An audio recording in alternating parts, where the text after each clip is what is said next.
Hello दोस्तों। तो जैसा कि मैंने आप सबको कई बार बताया कि हमें 2047 तक विकसित भारत बनाना है। हमें 2027 तक 5 ट्रिलियन इकोनॉमी अपनी इंडिया की बनाना है और भारत प्रेजेंट में भी तीसरे नंबर की इकोनॉमी बन रहा है वर्ल्ड में।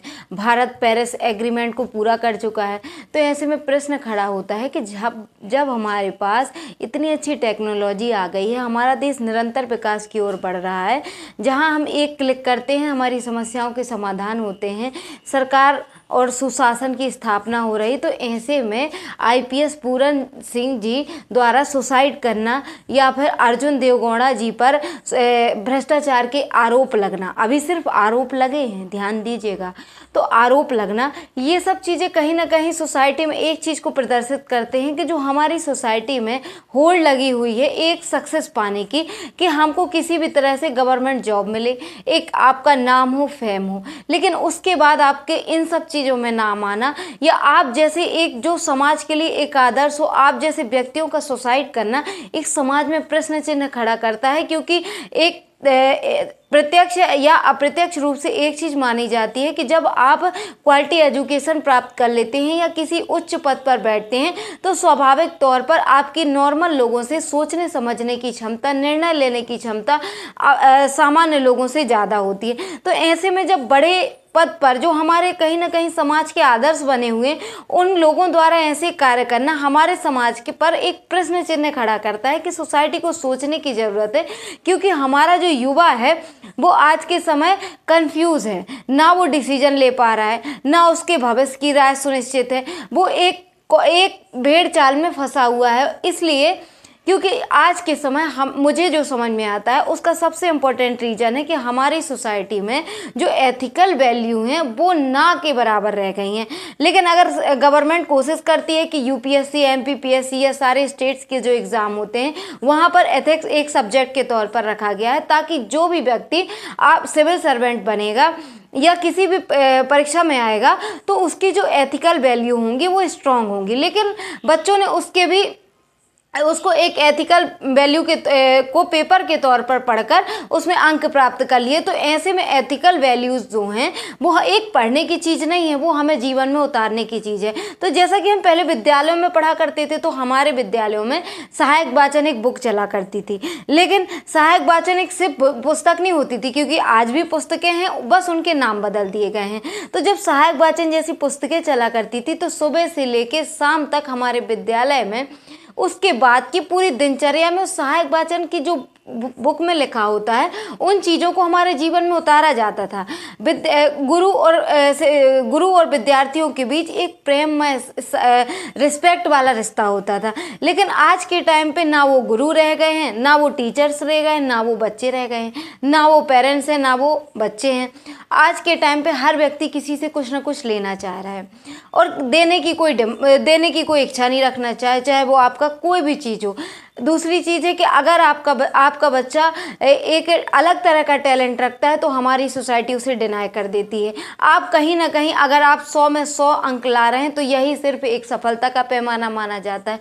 लेकिन चलिए, अगर आपका सफलता का पैमाना भी यही है तो जब जो व्यक्ति इतनी मेहनत के बाद किसी उच्च पद पर पहुंचता है तो वो एथिकल वैल्यूज़ को भूल जाता है। किसी सिविल सर्वेंट द्वारा किसी भी व्यक्ति के प्रति पर्सनल राय गलत रखना, पर्सनल आपकी एक चीज़ डिसीजन फिर वो सोसाइटी के लिए हो जाती है, लेकिन फिर भी आप पर्सनल हितों को सर्वोपरि रखते हैं, तो कहीं ना कहीं वो हमारे पद की गरिमा को कम करता है।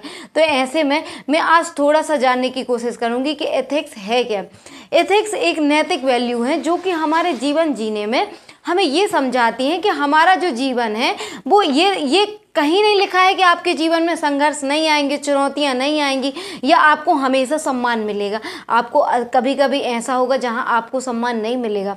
आपकी जो नैतिकता है, ईमानदारी है, उनके साथ आपको कई बार नुकसान भी होता है, क्योंकि जब आप एथिकल वैल्यूज़ को फॉलो करते हैं तो आपको जो क्षणिक लाभ होता है वो नहीं मिलता है। ऐसे में काम आता है कि जो हमारी सोल होती है वो स्ट्रांग होनी चाहिए। जैसा सुकरात ने कहा है कि जो आपकी आत्मा होती है वो आपको सही और गलत दोनों का डिसीजन बताती है। लेकिन आज के टाइम पे इंसान को अकेला बैठने का टाइम ही नहीं है। लोग घर से बाहर निकलते हैं, घर के बाहर सब खुश है, लेकिन जब घरों में आते हैं तो एक दूसरे के प्रति रंजिश है, क्योंकि हर व्यक्ति एक दूसरे को समझना नहीं चाह रहा है और जिद लगा है कि लोग हमारी सुने। आपकी बात सुनी जाएगी, लेकिन आप उसको तथ्यों के साथ सामंजस्य, जो हमारे पेरेंट्स वाली पीढ़ी है वो पुरानी परंपराओं पे आधारित है और जो नई जनरेशन है वो मॉडर्न है। तो ये भारत की संस्कृति तो हमेशा विशेष रही है, तो ऐसे में बात बनती है सामंजस्य। हमें आगे तो बढ़ना है, हमें आधुनिकता तो लानी है, हमें स्मार्ट तो बनना है, हमें अपने जीवन शैली में टेक्नोलॉजी को अपनाना है, लेकिन हमें अपनी भारतीय संस्कृति जो हमारी जड़ें हैं उनको नहीं भूलना है, क्योंकि अगर हम अपनी भारतीय जड़ों को भूल जाएंगे तो हम कहीं ना कहीं भटक जाएंगे। लेकिन आज की जो हमारी एजुकेशन है वो भी क्वांटिटेटिव हो गई। मैं सबसे ज़्यादा एजुकेशन पे इसलिए फोकस करती हूँ क्योंकि एक एजुकेशन ही एक ऐसा रास्ता है जहाँ से लोगों को बदला जा सकता है।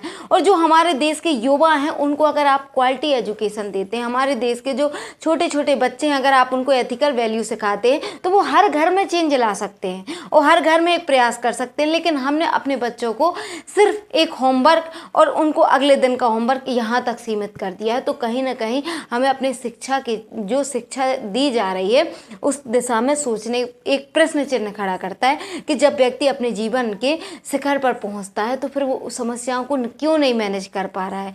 तो इसको जानने के लिए हम सबसे पहले जानेंगे एथिकल वैल्यूज़ के बारे में। तो एथिकल वैल्यूज़ मैंने बताया कि आपको जीवन जीने में जो मदद करती हैं, जो आपको दिशा देती हैं, आपको सही गलत का निर्णय लेने में एक हेल्प करती हैं। सबसे पहले ईमानदारी कोई आपको पढ़ने वाली चीज़ नहीं है। ये ईमानदारी छोटे से जब बच्चा अपने माँ बाप के साथ रहता है, जब वो अपने माँ बाप से जो सीखता है वहीं से उनके ये एथिकल वैल्यूज़ डेवलप होना शुरू हो जाते। अगर कोई बच्चा अपने माता पिता को चोरी करते देखता है तो वो भी एक दिन जाके चोरी करता है, क्योंकि कहीं ना कहीं वो इन चीज़ों को सही मान लेता है। जब उसके पेरेंट्स झूठ बोलते हैं तो बच्चा भी झूठ बोलता है। इसके बाद अगर पेरेंट्स, आज के टाइम पेरेंट्स अपने, नो डाउट आप पूजनीय है, भगवान है, लेकिन आज के जो बच्चे हैं वो टेक्नोलॉजी वैसे भी उनको एडवांस मिल चुकी है।